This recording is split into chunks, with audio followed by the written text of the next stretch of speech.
The Department of Homeland Security's Section 508 Trusted Tester Certification is the industry gold standard, awarded to individuals who demonstrate proficiency in the DHS Trusted Tester Conformance process.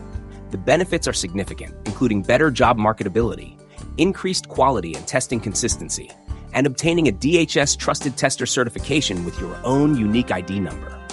However, the test questions are difficult, requiring 80 hours or more of personal study. Many students find the process frustrating, with trick questions designed to test their ability to apply test conditions to live web examples. Even though the exam is open book, because the questions are so challenging, the test often takes around 4 hours to complete.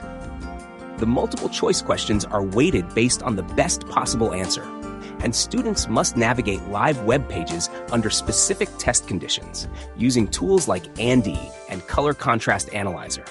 As an additional challenge, the test questions and web examples are randomized and change each time the exam is taken.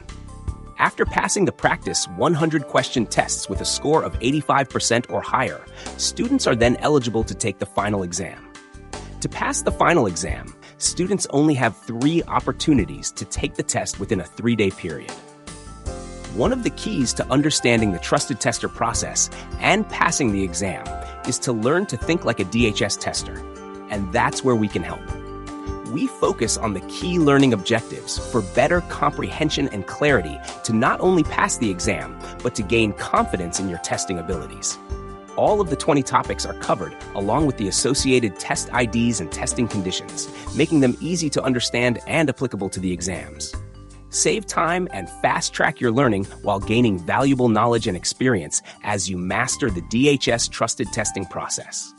Go to 508tutorials.com and sign up today to enhance your skills, increase your marketability, and achieve the prestigious DHS Trusted Tester certification.